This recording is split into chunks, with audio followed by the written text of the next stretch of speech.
Bismillahirrahmanirrahim. Alhamdulillahirabbil alamin. Allahumma shalli wa sallim ala sayyidina Muhammad wa ala ali sayyidina Muhammad. Nawala ta'allum wa ta'lim wa naf'a wa ittiba' wa tadhakkur wa tadhkir wa ibadah sifat wal hatha ala tamasuk fi kitabillah wa sunnah rasulillah wa al huda wa dalala ala khalqi wa shukran wa tadhim wa rabbi wa tabitala wa ni'mat anfusina Muhammad sallallahu alaihi wasallam fi syarih al-Qur'an rabbi shrah li sadri wa yassir li amri wahlul 'uqdatam min lisani yafqahu lisani wa qalbi bihaqqi sayyidina Muhammad sallallahu alaihi wasallam.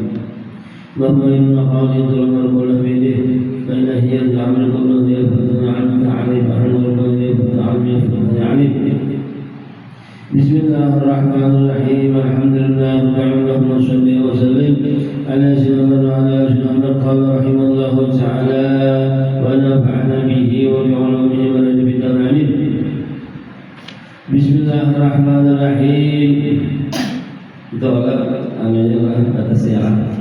Bismillahirrahmanirrahim. Ketahuilah, semoga Allah merahmati engkau. Bismillahirrahmanirrahim. Hukum membaca Bismillahirrahmanirrahim ada 5. Hukum membaca Bismillahirrahmanirrahim ada 5. Pertama, wajib membaca Bismillahirrahmanirrahim. Kapan wajibnya? Di dalam sholat. Ya kan? Di dalam sholat kan ada surah Fatihah, ada Bismillahirrahmanirrahim. Jadi menurut mazhab Imam Syafi'i, membaca Bismillahirrahmanirrahim, yang mana Bismillahirrahmanirrahim itu adalah di dalam suratul Fatihah, termasuk daripada ayat suratul Fatihah. Hukum membaca Bismillahirrahmanirrahim, hukumnya apa? Wajib, yaitu di dalam sholat. Kapan? Yaitu ketika kita membaca Al-Fatihah. Kalau seseorang ada membaca Bismillahirrahmanirrahim ketika membaca Fatihah, maka ada dianggap sah sholatnya menurut mazhab Syafi'i. Tetapi kalau menurut mazhab yang lain, mazhab Imam Malik, Imam Ahmad bin Hanbal atau Imam Abu Hanifah, ada termasuk ayat Fatihah Bismillah itu berarti menurut mazhab yang 3 itu apabila seorang kadang baca Bismillah sahnya salatnya. Nah itu adalah karena menurut mazhab yang 3 Bismillahirrahmanirrahim ada termasuk daripada Fatihah.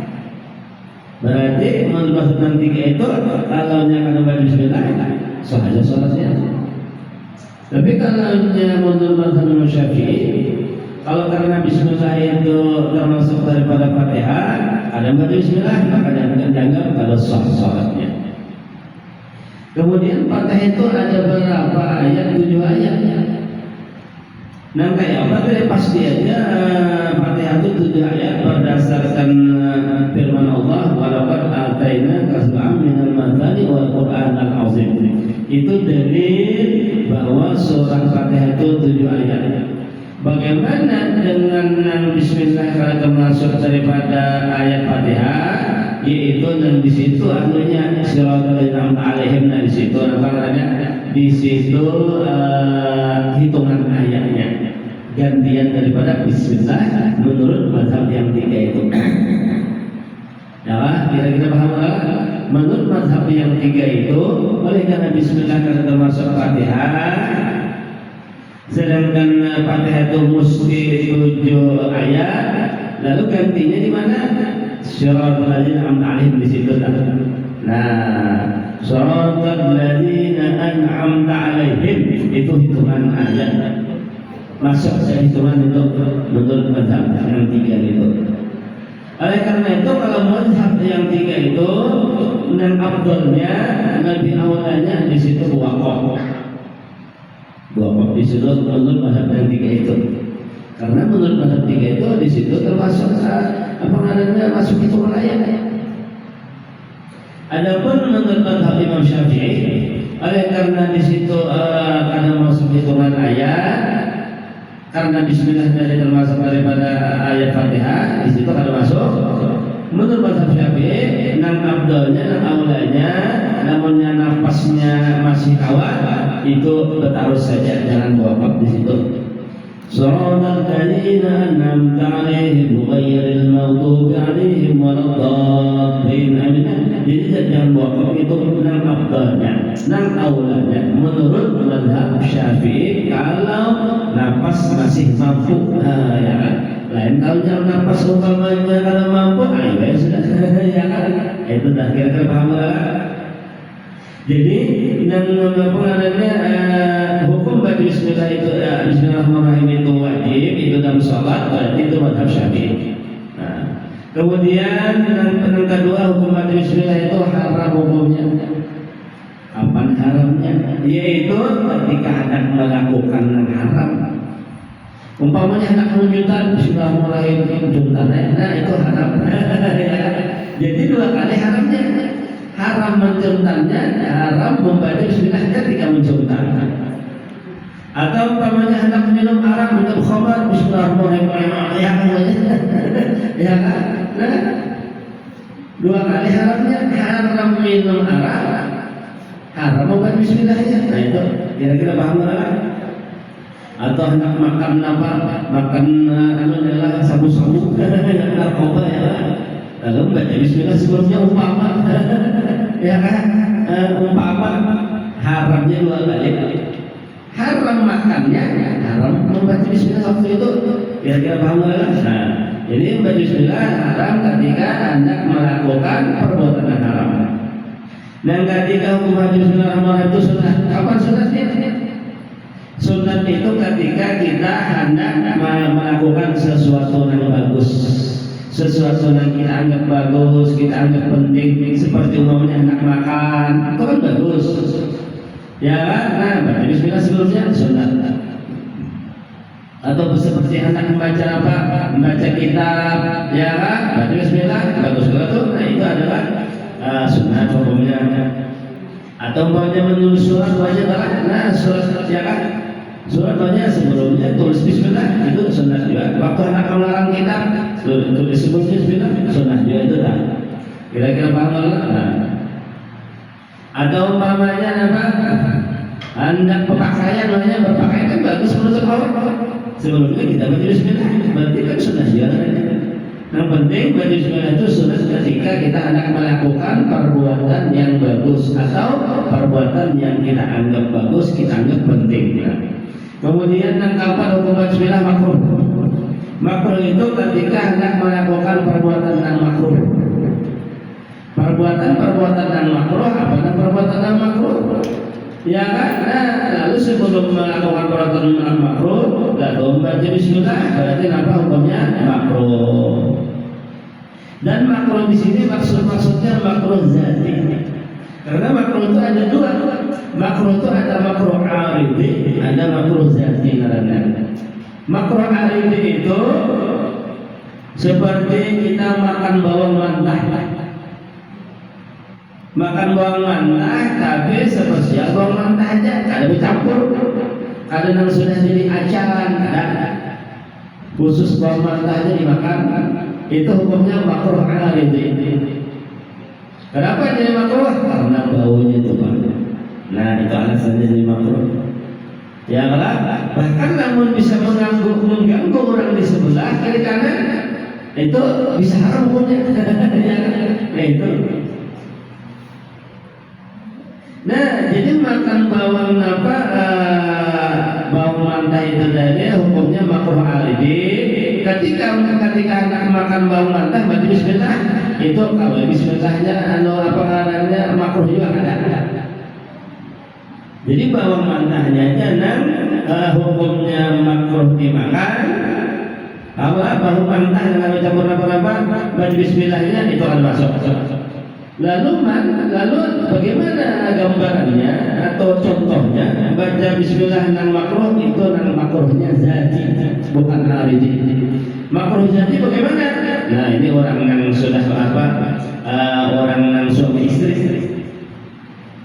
istri namanya itu melihat kemaluan istri atau istri melihat kemaluan suami itu makruh zati namanya. Kalau bukan karena hajat, kalau hanya karena hajat ada makruh zati.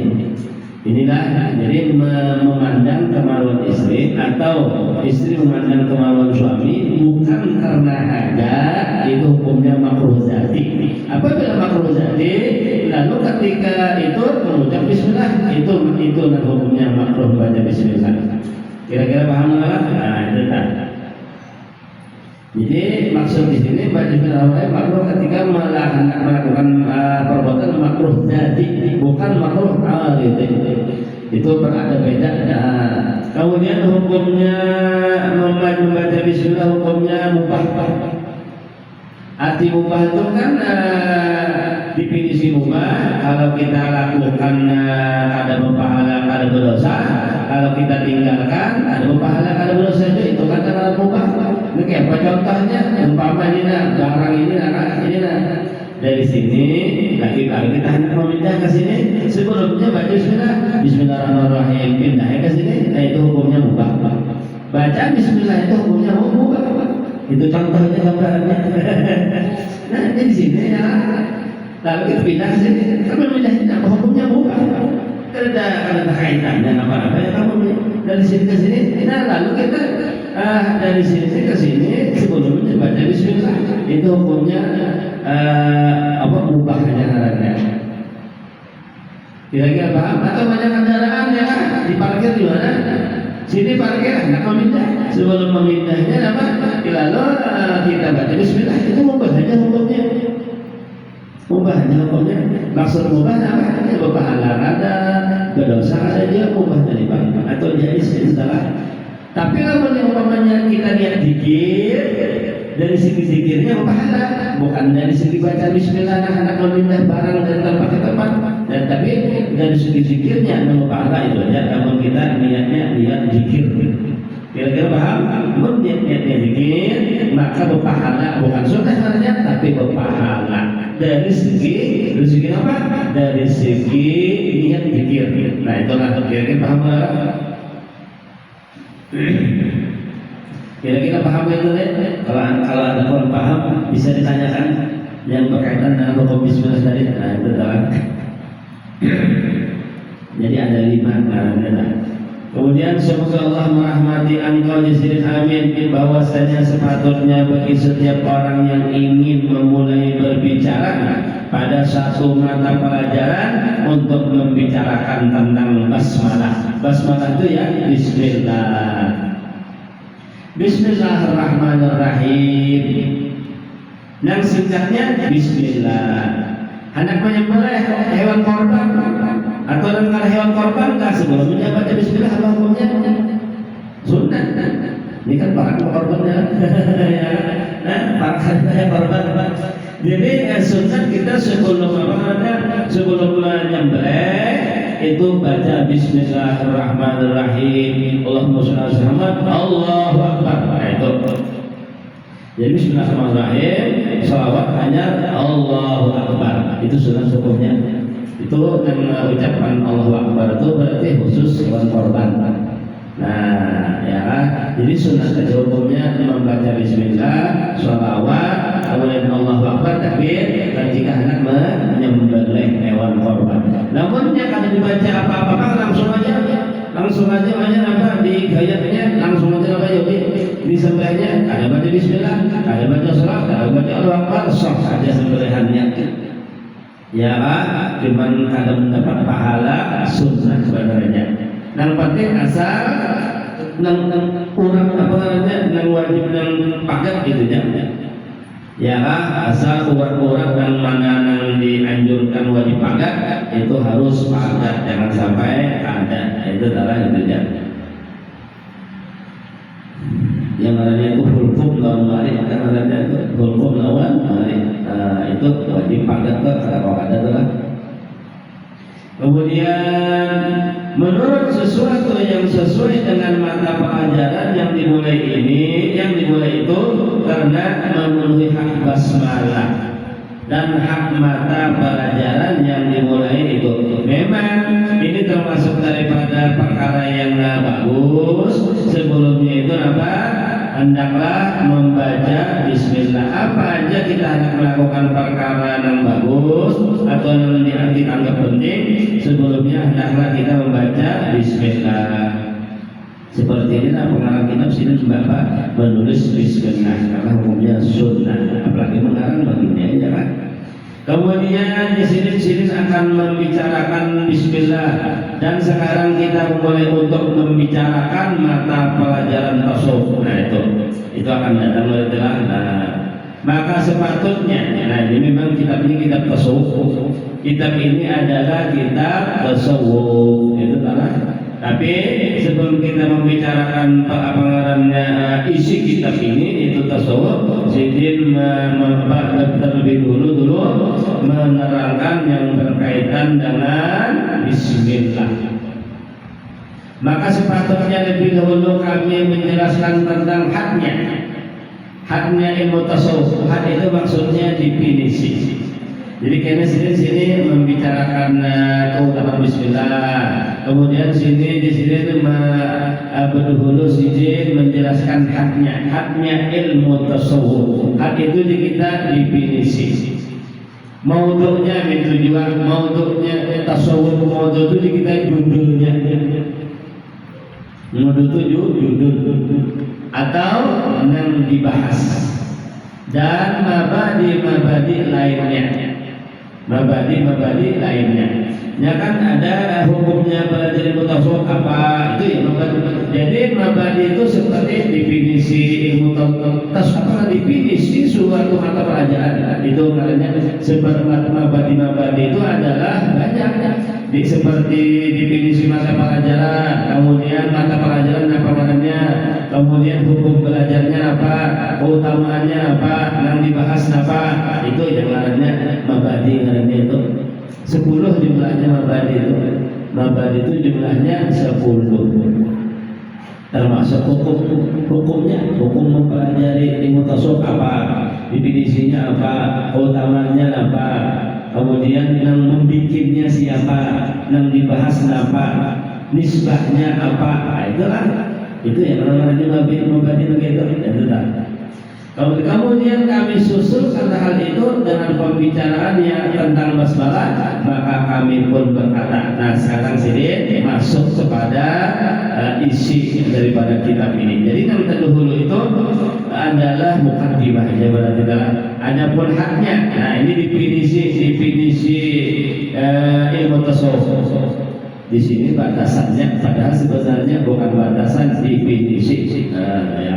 Definisi sebenarnya batasan itu kan, ya kan? Sebenarnya apa definisinya atau takrif?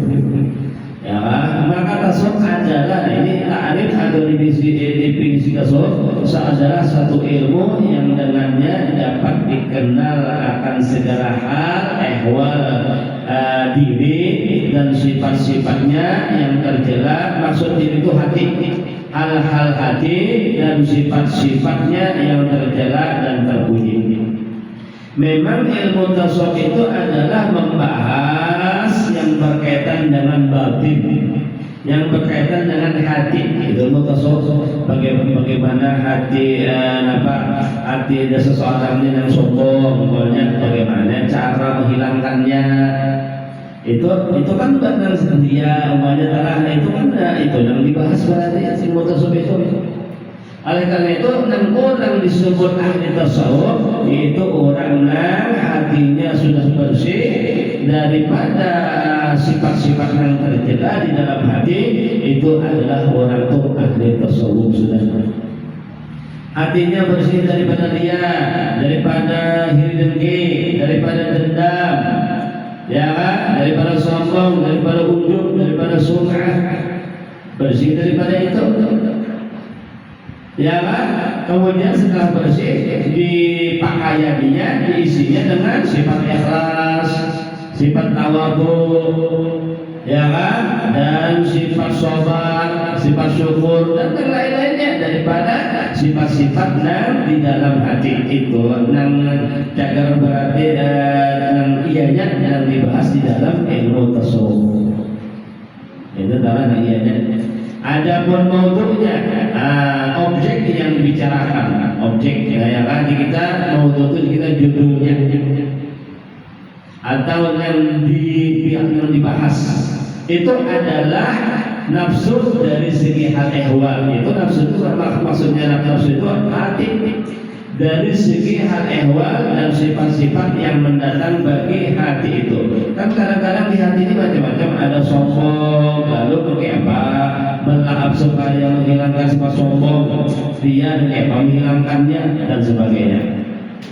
Dan buahnya